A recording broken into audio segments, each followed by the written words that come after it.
नमस्कार। आज हम डिस्कस करेंगे हिमाचल प्रदेश जीके के important question. Himachal Pradesh GK के इंपॉर्टेंट क्वेश्चन डिस्कस करेंगे। हर एक question exam point of view से इंपॉर्टेंट है और डेफिनेटली आने वाले एग्जाम्स में आपकी हेल्प करेगा, जैसे कि पहले भी करता रहा है। देखिए, चाहे आप तैयारी टीजीटी के एग्जाम के लिए कर रहे हैं, चाहे आप तैयारी जेबीटी के एग्जाम के लिए कर रहे हैं, या फिर एचपीआरसी के और भी अपकमिंग एग्जाम है, पब्लिक सर्विस कमीशन का पेपर 1 है, किसी भी एग्जाम के लिए तैयारी कर रहे हैं हिमाचल से जुड़े हुए, डेफिनेटली आपको हेल्प मिलेगी, जैसे कि पहले भी मिलती रही है। क्वेश्चन नंबर 1 से डिस्कशन को स्टार्ट करते हैं। बोलते हैं हम valley is situated in which district of Himachal Pradesh. तो बोलते हैं कि हम वैली जो है वो हिमाचल प्रदेश के किस जिले में जो है वो स्थित है।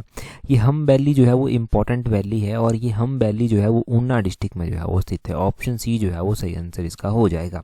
अच्छा, ऊना जिले में ये हम वैली स्थित है। क्यों इसको जाना जाता है, क्यों ये चर्चा में रहती है? बोलते हैं हम वैली जो है वो ऊना डिस्ट्रिक्ट में स्थित है और ये जो है वो जानी जाती है। यहाँ का जो रीजन है, ये क्षेत्र है, ये एरिड एरिया है थोड़ा सा, और यहाँ पर जो नेचुरल वाटर के ड्रिंकिंग वाटर के रिसोर्सेज हैं वो बहुत ही लिमिटेड हैं।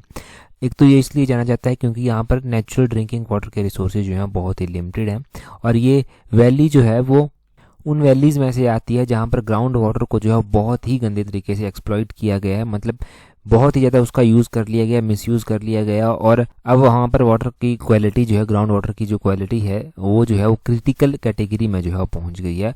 पानी की जो है वो बहुत दिक्कत वहाँ पर है, तो इसलिए जो है वो इसको जाना जाता है हम वैली को। अगर ऊना की ही हम बात करते हैं तो ऊना में ही जो है वो सवां वैली जो है वो आती है। सवां वैली जो है वो ऊना में आती है। सवां रिवर भी ऊना में बहती है, जिसको रिवर ऑफ सौरो भी बोलते हैं। सोप की दरिया भी जो है वो ऊना में बोला जाता है। ठीक है जी, तो ये आपने ऊना के बारे में ध्यान रखना है। यहाँ पर हम वैली आती है, सवां वैली आती है। ऊना मुख्य रूप से शिवालिक रेंज में जो है वो आता है। शिवालिक का मतलब होता है ट्रेसिस ऑफ शिवा, भगवान शिव की जटाएं, और शिवालिक को जो है वो मानक पर्वत के नाम से भी जो है वो जाना जाता है। ठीक है, वैसे तो शिवालिक अलग अलग डिस्ट्रिक्ट्स को जो है टच करता है, परंतु ऊना हमने मुख्य रूप से पढ़ा कि ऊना को ये मुख्य रूप से जो है टच करता है। शिवालिक क्षेत्र में जो रेनफॉल होती है वो 150 सेंटीमीटर से लेकर 180 सेंटीमीटर के बीच में जो है नॉर्मली यहाँ पर रेनफॉल जो है वो होती है। ठीक है जी, इतना सब यहाँ से नोट करना था। अगला क्वेश्चन देखिए क्या बोलते हैं।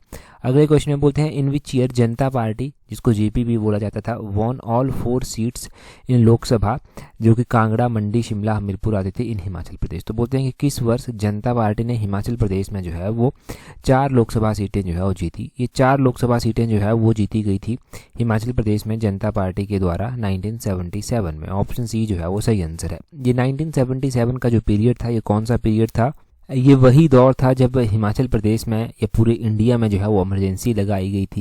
इमरजेंसी इंडिया में जो था वो लगाई गई थी, इंदिरा गांधी प्राइम मिनिस्टर हुआ करती थी, और उसके बाद जो है वो ड्रास्टिकली जो है वो कांग्रेस का फॉल हुआ था। कांग्रेस पूरे इंडिया में ही जो है वो गिरती हुई दिखाई दी, और हिमाचल प्रदेश में भी उस टाइम जो है वो लोकसभा की 4 सीटें जो हैं वो जनता पार्टी के द्वारा जो था वो जीत ली गई, और जनता पार्टी के द्वारा ही जो है वो स्टेट में भी सरकार बनाई गई, यानी कि विधानसभा में भी जो है वो इलेक्शन जीता गया। और पहले जो जनता पार्टी या फिर नॉन कांग्रेस मुख्यमंत्री बने थे वो शांता कुमार जी जो था वो बने थे। शांता कुमार जी जो था वो 1977 में मुख्यमंत्री बने थे और 1980 तक जो था वो मुख्यमंत्री रहे थे। एक पेपर में पूछा भी गया था कि एग्जैक्टली कब जो था वो जनता पार्टी बनी थी हिमाचल प्रदेश में। तो अभी हम फाइनल आंसर की का वेट करते हैं उस पेपर का, तब हम जाकर जो है वो डिसाइड करेंगे कि कब जो है वो जनता पार्टी बनी थी। हाँ, अगर आप यहाँ से ना टेंटेटिव आंसर की को जो है फॉलो करना चाहते हैं तो टेंटेटिव आंसर की के अकॉर्डिंग जो जनता पार्टी यहाँ पर इलेक्शन जीती थी पहली बार, इनके जो first non Congress government Himachal में बनी थी वो 24 जून को बनी थी। 24 जून 1977 को जो था ये बनी थी यहाँ पर, और 1977 का ही दौर था जब लोकसभा की सारी सीटें जनता पार्टी के द्वारा जीती गई थी। हाँ, एक बात ध्यान रखने वाली है कि उस टाइम में भारतीय जनता पार्टी एग्जिस्टेंस में नहीं थी। भारतीय जनता पार्टी तो बाद में चलकर जो था वो बनी थी, बाद में चलकर ये भारतीय जनता पार्टी जो है वो अस्तित्व में आती है। फिर दूसरी बार जब शांता कुमार मुख्यमंत्री बने थे ना, 2 बार शांता कुमार मुख्यमंत्री रह चुके हैं, दूसरी बार ये 1990 में मुख्यमंत्री बने थे। 1990 से 1992 तक ये मुख्यमंत्री रहे थे, और शांता कुमार जब दूसरी बार मुख्यमंत्री बने थे तब बीजेपी बन गई थी, और ये भारतीय जनता पार्टी से ही जो था वो दूसरी बार मुख्यमंत्री जो था वो बनकर जीते थे। ठीक है जी, तो ये भी पता होना चाहिए कि जनता पार्टी, भारतीय जनता पार्टी बात तो एक ही थी, परंतु नाम अलग अलग थे उस टाइम जब भारतीय जनता पार्टी बाद में चलकर अस्तित्व में जो था वो आई थी। अगर हम बात करते हैं लोकसभा की, तो लोकसभा में भी हमें प्रेजेंट टाइम में जो है वो 4 लोकसभा की सीट्स जो है देखने को मिलती हैं। अच्छा, ये जो 4 लोकसभा की सीट्स आती हैं, अब इनमें जो है वो बोलते हैं कि हिमाचल में जो है वो कितनी बीजेपी की सीटें हैं और कितनी जो है वो कितनी जो है वो बीजेपी की सीट्स हैं और कितनी जो है वो कांग्रेस की सीट्स हैं। तो 4 में से जो है वो अगर हम हमीरपुर की बात करते हैं तो हमीरपुर से भी बीजेपी ही है। मंडी की बात करते हैं तो मंडी से भी जो है वो बीजेपी ही है। अगर हम बात कांगड़ा की करते हैं तो कांगड़ा से भी भारतीय जनता पार्टी की ही सीट है। अगर हम बात करते हैं शिमला से तो शिमला से भी भारतीय जनता पार्टी की ही सीट है। तो चारों की चारों सीटें अभी भी चारों की चारों सीटें जो है वो भारतीय जनता पार्टी के पाले में हैं। अभी भी चारों जो एमपी हैं वो लोकसभा से इसके ही हैं, भारतीय जनता पार्टी के ही। कांगड़ा से डॉक्टर राजीव भारद्वाज हैं, मंडी से जो है वो कंगना रनौत हैं, हमीरपुर से अनुराग ठाकुर हैं और शिमला से सुरेश कुमार कश्यप हैं। इनके नाम भी पता होने चाहिए कि कौन कौन से इनके क्या क्या इनके नाम हैं। अगला क्वेश्चन देखिए, बोलते हैं according to 2011 census which of the following district has lowest Jain population. Jain धर्म की बात की गई है, जैन रिलीजन की बात की गई है कि जैन पॉपुलेशन जो है वो 2011 की जनगणना के अनुसार सबसे कम किस जिले में जो था वो नोट की गई है। अगर हम 2011 की जनगणना के अनुसार बात करते हैं, आंकड़े हम देखते हैं यहाँ पर, तो हमें पता चलता है कि 2011 की जनगणना के अनुसार जो है वो लाहौल स्पीति जिले में जो है जैन पॉपुलेशन सबसे कम थी। कहाँ पर? लाहौल स्पीति जिले में जैन पॉपुलेशन सबसे कम थी। अच्छा, ऐसा ही क्वेश्चन और भी क्या कोई बनता है? बिल्कुल ऐसे ही क्वेश्चन जो है वो मिलते जुलते क्वेश्चन जो है वो बनते हैं अलग अलग धर्मों के बारे में। पहले तो हम जैन धर्म के बारे में ही जो है वो जान लेते हैं। जैन धर्म के बारे में ध्यान रखना है कि इसकी टोटल पॉपुलेशन हिमाचल प्रदेश में कितनी है? 1805। ये टोटल पॉपुलेशन जो है वो हिमाचल प्रदेश में है। लाहौल स्पीति में अगर सबसे कम पॉपुलेशन है तो लाहौल स्पीति में कितनी पॉपुलेशन जो है वो इसकी है? टोटल 3, यहाँ पर 3 ही लोग मतलब जैन धर्म के लाहौल स्पीति में जो है वो 2011 की जनगणना के अनुसार पाए गए हैं। अगर सबसे ज़्यादा बात करते हैं कि हाईएस्ट जैन पॉपुलेशन जो है वो कहाँ पर है 2011 की जनगणना के अनुसार, तो हाईएस्ट जैन पॉपुलेशन जो है वो सोलन में है। सोलन में जो है वो 591 591 जो है वो ये जैन पॉपुलेशन जो है वो देखी गई है। और अगर हम बात ये भी करें कि जो हिमाचल की टोटल पॉपुलेशन है उसका ये कितना परसेंट जो है वो बनती है, तो टोटल पॉपुलेशन का 0.03% जो है ये बनती है। ये भी क्वेश्चन बन सकता है। दूसरा यहाँ पर बात की जाए कि ये जो जैन पॉपुलेशन है इसकी ग्रोथ रेट कितनी रही 2001 से 2011 के बीच में, तो ग्रोथ रेट जो है वो 28.19% जो है वो ग्रोथ रेट जो है वो हमें देखने को मिली है। ये 2001 से 2011 के बीच में जो है वो ग्रोथ रेट देखने को मिली है। तो इतना सब आपको जैन धर्म के बारे में पता चला। Highest population, lowest population. हाँ, कई बार यहाँ पर ना डाटा कंफ्यूज करने वाला पूछ लिया जाता है। पूछ लेंगे कि लोएस्ट जैन पॉपुलेशन कहाँ की है, परंतु ऑप्शन में लाहौल स्पीति नहीं देंगे, ऑप्शन कोई और ही दे देंगे। तो लाहौल स्पीति के बाद जो दूसरे नंबर का डिस्ट्रिक्ट आता है जहाँ पर लोएस्ट जैन पॉपुलेशन आती है वो आता है बिलासपुर डिस्ट्रिक्ट। बिलासपुर में टोटल 10 ही जो है वो जैन धर्म के लोग जो है वो यहाँ पर हैं। टोटल 10 ही यहाँ की जैन पॉपुलेशन जो है वो है। तो इतना सब आपने जो है वो क्लियर किया। अगला क्वेश्चन हम देखेंगे हमारे पास क्या पूछा गया है। बोलते हैं in which district Kanam monastery situated. Himachal Pradesh में अलग अलग मोनेस्ट्रीज जो हैं वो आती हैं और ये बोलते हैं कि ये कान्नम मोनेस्ट्री जो है वो कहाँ पर आती है। कान्नम मोनेस्ट्री जो है वो किन्नौर में जो है ये कान्नम मोनेस्ट्री जो है वो आती है। किन्नौर में ये कान्नम मोनेस्ट्री आती है। अब देखो मोनेस्ट्रीज को लेकर एक तो हम जान लेते हैं पहले कि हिमाचल में इंपॉर्टेंट जो मोनेस्ट्रीज आती हैं वो कहाँ कहाँ पर आती हैं, कौन कौन सी जो है वो आती हैं। कान्नम मोनेस्ट्री किन्नौर की पता चली। इसके अलावा जो है ताबो मोनेस्ट्री आती है, लाहौल स्पीति में आती है। 996 AD में इसको बनाया गया था, ये शाशूत के द्वारा बनाया गया था। ताबो मोनेस्ट्री को 1996 में लगभग 1000 साल बने हुए हो गए थे।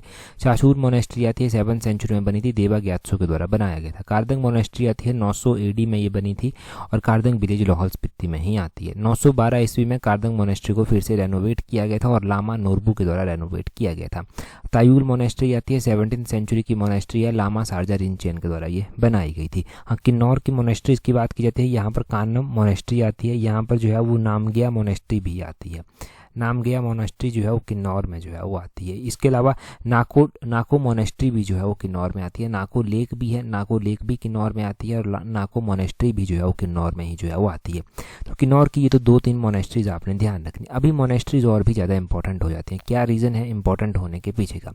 अभी देखो दलाई लामा जी का बर्थडे था। दलाई लामा जी के जन्मदिन के बाद जो है वो चर्चा आई कि अगले दलाई लामा जो है वो कौन बनेंगे। तो अलग अलग प्रोसेस है दलाई लामा बनाने की। अब देखो, एक तो है कि जो हमारे इंडिया में क्लेम करते हैं कि जो आत्मा है वो किसी बच्चे में जाएगी, बच्चे से जो है वो पता चलेगा कि हाँ ठीक है, उसको दलाई लामा जो है डिक्लेयर कर दिया जाएगा, जो गिरिराज पत्रिका में मैंने बताया भी था। चाइना में भी एक परंपरा है जिसको वो मानते हैं कि एक जो है वो सोने का बर्तन लिया जाएगा, उसमें जो है वो कुछ 4-5 लोगों के नाम लिखे जाएंगे और एक नाम सेलेक्ट किया जाएगा। उसके बाद जो भी नाम आएगा वही जो है वो वही जो है वो अगले जो है दलाई लामा जो है वो होंगे। तो अब चाइना की अलग प्रोसेस है। चाइना अभी चाहता है कि हम जो है वो अपने दलाई लामा बनाएं। परंतु अभी दलाई लामा जो है वो चाइना को सपोर्ट नहीं करते, जो अभी के दलाई लामा हैं वो चाइना को सपोर्ट नहीं करते। और आने वाले टाइम में ये देखने को मिल सकता है कि चाइना अपना दलाई लामा अलग से बना दे और जो बाकी की कंट्रीज़ हैं उनका दलाई लामा अलग से हो, उनके दलाई लामा अलग से हो। जैसे इंडिया में अभी जो दलाई लामा है उनका एक उत्तराधिकारी बना दिया जाए और चाइना वाला अलग से हो, तो वहाँ पर भी कॉन्फ्लिक्ट देखने को मिल सकता है फिर आने वाले टाइम में कि चाइनीज़ जो हैं वो मोनेस्ट्रीज़ को फंड दे के, मोनेस्ट्रीज़ को जो हिमाचल में भी बहुत सारी मोनेस्ट्रीज़ हैं, इंडियन मोनेस्ट्रीज़ को फंड दे के जो है वो अपनी और जो है वो आकर्षित करें, मतलब वो ये एक्सपेक्ट करें कि आप जो है चाइना का फेवर करो। तो ये सारी चीज़ें जो है वो हो सकती हैं। ये मैं इसलिए बता रहा हूँ क्योंकि थोड़ी थोड़ी नॉलेज होनी चाहिए। न्यूज़पेपर में एक आर्टिकल इसके बारे में आया था, तब मैं आपके साथ ये सब शेयर जो है वो कर रहा हूँ। बाकी मोनेस्ट्रीज तो हमने जान ही रही। अगला क्वेश्चन हम देखेंगे अगले क्वेश्चन में क्या पूछा गया है, परंतु अगला क्वेश्चन हम डिस्कस करें उससे पहले अगर आप तैयारी कर रहे हैं अपकमिंग टीजीटी के एग्जाम के लिए तो आप हमारी कॉम्प्रिहेंसिव टेस्ट सीरीज को ज्वाइन कर सकते हैं, जिसका लिंक नीचे डिस्क्रिप्शन बॉक्स कमेंट बॉक्स में दिया गया है। देखिए, तैयारी कर रहे हैं और तैयारी को लेकर सीरियस भी हैं, चाहते हैं कि सिलेक्शन भी हो जाए और चाहते हैं कि आपको जो है वो अपनी मेहनत का सही फल भी जो है वो मिले, तो इसके लिए ज़रूरी है कि आप टेस्ट सीरीज को टाइमली ज्वाइन करें। ज्वाइन करने के साथ साथ जो है ये ज़रूरी नहीं कि ज्वाइन कर लिया आपने और इतना काफ़ी है, नहीं, ज्वाइन करने के साथ उसको एक बार पढ़ना है, 2-3 बार रिवाइज़ करना है, तब जाकर जो है वो कंप्लीट आपको अपनी कमियों का पता चलेगा, आपको एनालाइज करने का मौका मिलेगा, हर बार नई चीज़ जो है वो सीखने को मिलेगी। ऐसा करते हैं तो आपकी सिलेक्शन के चांसेस और भी ज़्यादा बढ़ जाते हैं और ये सब चीज़ें जो हैं वो एक नई शेप जो है वो आपकी स्टडी को जो है वो देंगी। नीचे डिस्क्रिप्शन बॉक्स कमेंट बॉक्स में टेस्ट सीरीज का लिंक दिया गया है, वहाँ से जो है वो टेस्ट सीरीज को ज्वाइन कर लेना। अगला क्वेश्चन में क्या बोलते हैं which of the following peaks is not in district Kinnaur of Himachal Pradesh. तो बोलते हैं कि इनमें से कौन सी पीक, कौन सी चोटी ऐसी है जो कि किन्नौर जिले में जो है वो स्थित नहीं है। देखिए, किन्नौर में भी अलग अलग पीक्स जो हैं वो आती हैं, इनमें से कौन सी पीक ऐसी है जो कि किन्नौर जिले में जो है वो नहीं आती। अब हम बात करते हैं पीक्स की। सबसे पहले ये जोरखाडेन पीक जो है वो दिया गया है, ये कहाँ पर आती है, ये किन्नौर में ही जो है वो आती है, किन्नौर में ही आती है और 6473 मीटर एल्टीट्यूड पर जो है वो आती है। यहाँ पर जो है वो फावारंग पीक जो है वो दिया गया है। ये फावारंग पीक जो है ये भी किन्नौर में ही आती है, ये भी किन्नौर में ही आती है और ये कितने एल्टीट्यूड पर जो है वो आती है, ये 6350 मीटर एल्टीट्यूड पर जो है वो आती है। यहाँ पर घुशु पीक जो है वो दी गई है, ये घुशु पीक कहाँ पर आती है, ये भी किन्नौर में ही आती है, ये भी किन्नौर में ही आती है और कितने एल्टीट्यूड पर आती है, ये 5607 मीटर एल्टीट्यूड पर जो है वो आती है, 5607 मीटर एल्टीट्यूड पर आती है। अभी एक ही पीक बच जाती है लच्छा लौंगा पीक। ये लच्छा लौंगा पीक जो है वो किन्नौर में नहीं आती, किन्नौर में ये नहीं आती, तो यही सही आंसर इसका हो जाएगा ऑप्शन डी। अच्छा, कहाँ पर ये पीक आती है, ये लाहौल स्पीति में जो है वो आती है, लाहौल स्पीति में आती है। कितने मीटर एल्टीट्यूड पर जो है वो स्थित है, 5060 मीटर एल्टीट्यूड पर जो है ये स्थित है, 5060 मीटर एल्टीट्यूड पर जो है ये लाहौल स्पीति में पीक जो है वो स्थित है। तो ये भी पता होना चाहिए कि कौन सी पीक कहाँ पर स्थित है, किस पीक का कितना एल्टीट्यूड जो है वो है। अगर हम किन्नौर की ही इंपॉर्टेंट पीक्स की बात कर लेते हैं तो किन्नौर में सबसे ऊंची चोटी शीला चोटी भी जो है वो आती है। शीला चोटी किन्नौर में आती है, 7025 मीटर एल्टीट्यूड पर जो है वो स्थित है और लियो पारगिल पीक भी आती है। लियो पारगिल पीक जो है ये भी किन्नौर में ही जो है वो आती है और ये 6791 मीटर एल्टीट्यूड पर स्थित है। एक शिपकी पीक आती है, ये शिपकी पीक भी किन्नौर में, हम पीक की बात कर रहे हैं यहाँ पर, शिपकी पीक भी जो है वो किन्नौर में ही आती है और ये 6068 मीटर एल्टीट्यूड पर जो है वो स्थित है। ठीक है, और इसी तरह हमने किन्नर कैलाश पढ़ा, किन्नर कैलाश 6500 मीटर एल्टीट्यूड पर आता है। हमने जो है वो किन्नर कैलाश के अलावा जोरखाडेन पीक पढ़ा। हमने पिछले कल भी हमने एक इंपॉर्टेंट पीक पढ़ी थी, वो श्रीखंड पीक थी। श्रीखंड पीक जो है वो कहाँ पर आती है वो आप कमेंट कर जो है वो बताएंगे। श्रीखंड पीक का जो क्यूज टाइप में एक पोस्टर होता है वो हमने व्हाट्सएप ग्रुप पर, हमारा जो व्हाट्सएप चैनल है उसके ऊपर भी जो था वो शेयर किया था।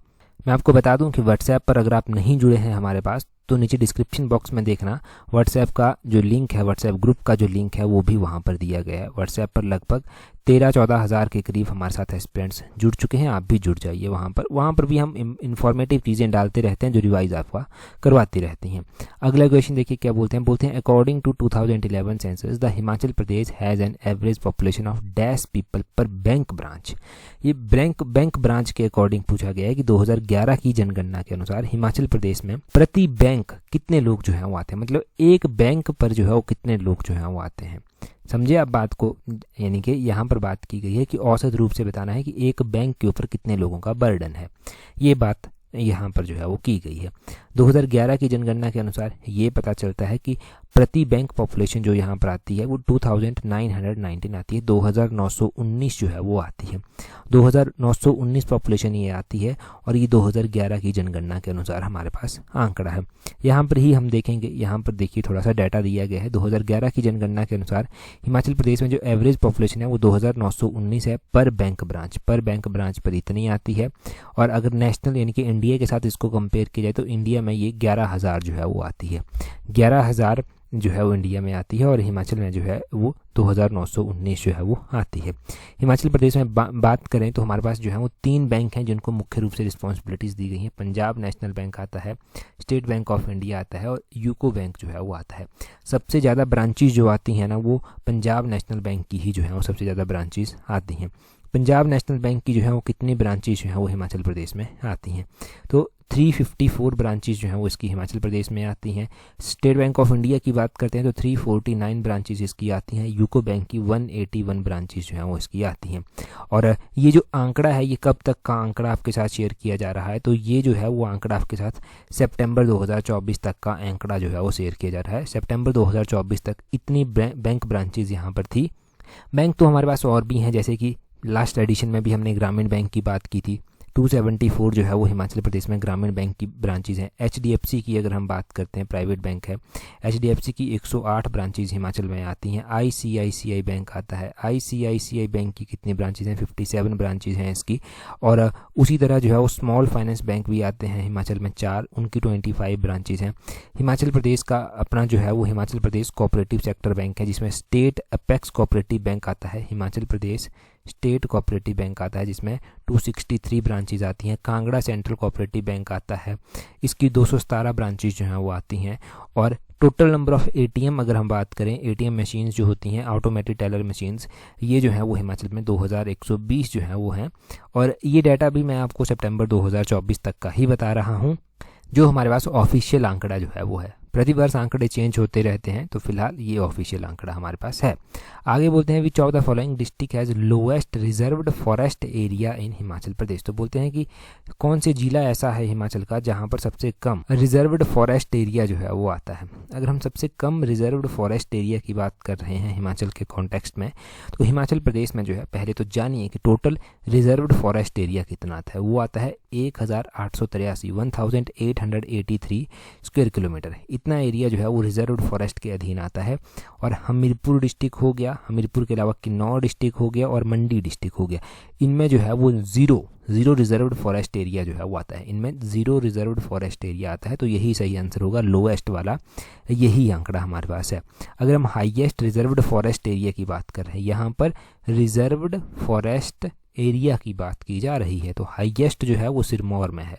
सिरमौर में 1050 square kilometre reserved forest area जो है वो आता है। और 0 वाले डिस्ट्रिक्ट आपने जान लिया, आपने जो है वो हाईएस्ट वाला सिरमौर का आंकड़ा भी जो है वो जान लिया। अगर हम फॉरेस्ट के कॉन्टेक्स्ट में ही जानते हैं कि हिमाचल में फॉरेस्ट एरिया है कितना, तो हिमाचल प्रदेश में जो ऑफिशियली डेजिग्नेटेड फॉरेस्ट लैंड है वो आती है 37,948 स्क्वायर किलोमीटर, इतनी लैंड आती है। और अगर हम बात करें ये पूरे एरिया का कितना परसेंट बनती है, तो ये 68.16% जो है वो बनती है। और अगर हम बात करें कि फॉरेस्टेड एरिया जो है, जहाँ पर जंगल है, वो फॉरेस्टेड एरिया कितना है, वो है 15,580 स्क्वायर किलोमीटर। इतना एरिया जो है वो फॉरेस्टेड है और ये पूरे एरिया का अप्रोक्सीमेटली 27.99% जो है वो बन रहा है। अभी देखिए, बोलने को तो ये बोल सकते हैं कि पौधे भी लगाए जाते हैं, और पौधे लगाए जाते हैं तो फॉरेस्ट का एरिया भी जो है वो इंक्रीज़ हो रहा है। परंतु एक रियलिटी ये भी है कि जिस तरह से हमारे यहाँ पर नेशनल हाईवे बन रहे हैं, नेशनल हाईवे से बहुत ज़्यादा पेड़ जो है वो काटे जा रहे हैं। बेशक नए पेड़ भी लगाए जाते होंगे, परंतु नए पेड़ को बड़ा होने में टाइम लगता है और दूसरे पेड़ की तरह वो नहीं हो सकता कभी भी। तो इसलिए जो है वो जो नेशनल हाईवेज़ यहाँ पर बन रहे हैं, वहाँ से भी बहुत ज़्यादा नुकसान जो है वो हो रहा है। ये सडनली कहीं पर भी बादल फट जाना, कहीं पर बारिश नहीं होना, सूखा पड़ जाना, ये उसी के ही जो है वो सारे कॉन्सिक्वेंसेस हैं। इसमें देखो एक चीज़ की जा सकती है कि ग्राउंड लेवल पर जो है वो बहुत ज़्यादा अवेयरनेस जो है वो होनी चाहिए। जैसे यंग जनरेशन है, तो यंग जनरेशन में अवेयरनेस होना बहुत ज़्यादा ज़रूरी है। अभी तो मुझे लगता है कि धीरे धीरे ये ट्रेंड चल पड़ना चाहिए कि आप जहाँ भी जा रहे हैं वहाँ पर, मतलब किसी रिश्तेदार के घर जा रहे हैं, किसी की बर्थडे पार्टी है, किसी की रिटायरमेंट पार्टी, तो वहाँ पर जाकर एक छोटा सा गमला जो है वो उनको भेंट कर दीजिए जाकर, चाहे वो आपके ऑर्नामेंटल प्लांट हो गए या फिर कोई फ्रूटफुल प्लांट आपके हो गए जो फ्रूट दे सकते हैं आने वाले टाइम में, वो एक अच्छी पहल हो सकती है। और भी बहुत सारे अच्छे अच्छे कदम यहाँ पर उठाए जा सकते हैं ग्राउंड लेवल पर। अगले क्वेश्चन में बोलते हैं which two Thakurai were made subject to Jubbal princely state in 1896। तो बोलते हैं कि 1896 में किन दो ठकुराइयों को जो है वो जुब्बल रियासत के अधीन लाया गया था। तो 1896 की बात की जा रही है और 1896 में जो है वो दो ठकुराइयाँ ऐसी थी जिनको जुब्बल रियासत के अधीन लाया गया था। तो एक राविनगढ़ आती थी, एक ढाडी जो था वो आती थी। राविनगढ़ और ढाडी ये दो रियासतें ऐसी थी जिनको लाया गया था। अगर हम जुब्बल रियासत की बात करते हैं तो जुब्बल रियासत की स्थापना जो था वो की गई थी करमचंद के द्वारा। करमचंद ने इसकी स्थापना लगभग 1195 ईस्वी में जो था वो की थी। जुब्बल रियासत वैसे तो सिरमौर की जागीर जो था वो हुआ करती थी और गोरखा ब्रिटिश युद्ध जब हुआ था तब इसको स्वतंत्र किया गया था और करमचंद ने जो था वो जुब्बल रियासत की राजधानी जो था वो सोनपुर में बनाई थी। तो कई बार इसकी कैपिटल भी पूछी जाती है कि कहाँ पर इसकी कैपिटल थी। सोनपुर में इसकी कैपिटल हुआ करती थी। 1846 में जुब्बल रियासत में जो था वो थरोच एक रियासत हुआ करती थी। थरोच को जो था वो मिला दिया गया था। 1841 में थरोच को मिलाया गया और उसी तरह हमें राविनगढ़ और ढाडी को देखने को मिला। ये 1896 में जो था वो मिला दी गई थी। और बाद में चलकर टाइम बीतता गया। 15 अप्रैल 1948 का जब टाइम आया, हिमाचल को एक चीफ कमिश्नर प्रोविंस बनाया गया, तो उस टाइम जो था वो जुब्बल शिमला रियासत का जो था वो भाग बन गई थी। मतलब शिमला का जो था वो, शिमला उस टाइम महासू हुआ करता था तो महासू का हिस्सा ये बनी थी।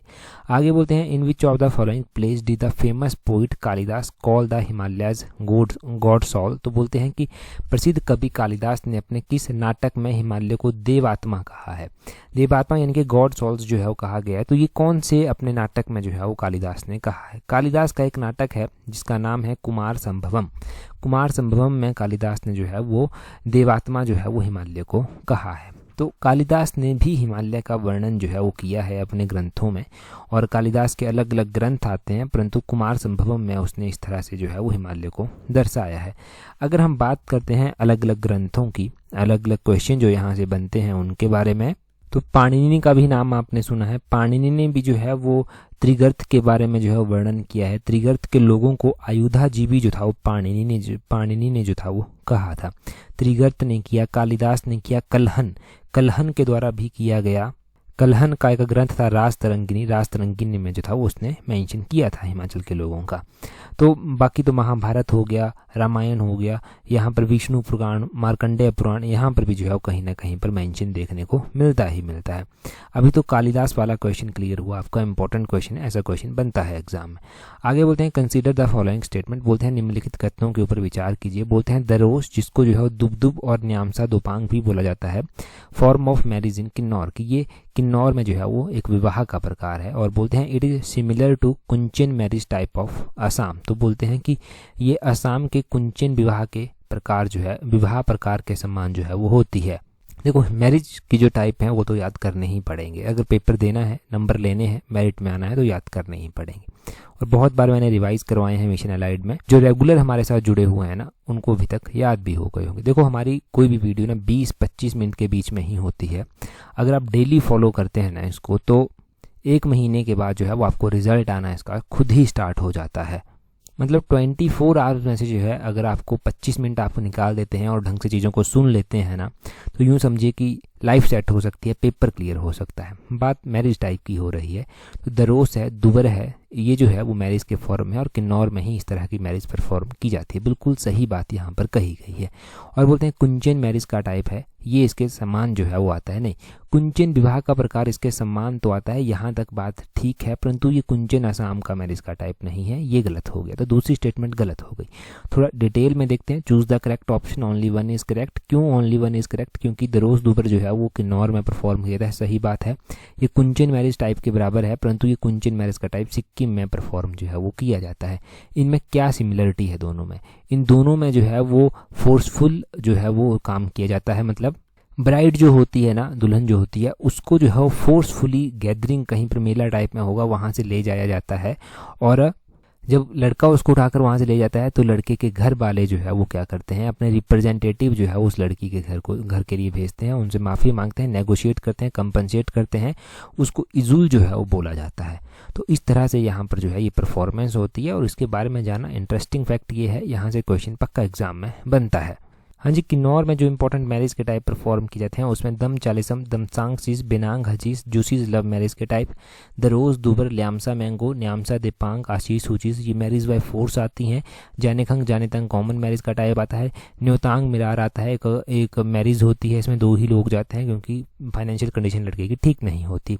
वैसे ही स्वांगलास का भी दिया गया है, रुस्ताते ब्याह इनके बीच में होता है, अलॉपमेंट होती है, ये कुआ ब्याह होता है, मैरिज बाय कैप्चर होता है, मजमी ब्याह होता है, लड़का अपनी सिस्टर को भेजता है लड़की को लाने के लिए क्योंकि मैरिज के खर्चे नहीं दे सकता।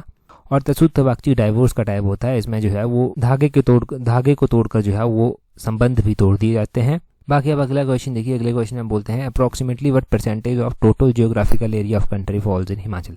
बोलते हैं देश के कुल भौगोलिक क्षेत्रफल का कितना एरिया हिमाचल में आता है। 4 ऑप्शन दिए गए हैं, जल्दी से कमेंट कर बता दीजिए। टेलीग्राम पर ज्वाइन नहीं किया है तो अपने टेलीग्राम से @allexam31 सर्च करना, आपको हमारा टेलीग्राम चैनल मिल जाएगा। आज की इस वीडियो में इतना ही है। That's all for today. Thank you very much for watching and listening it very patience.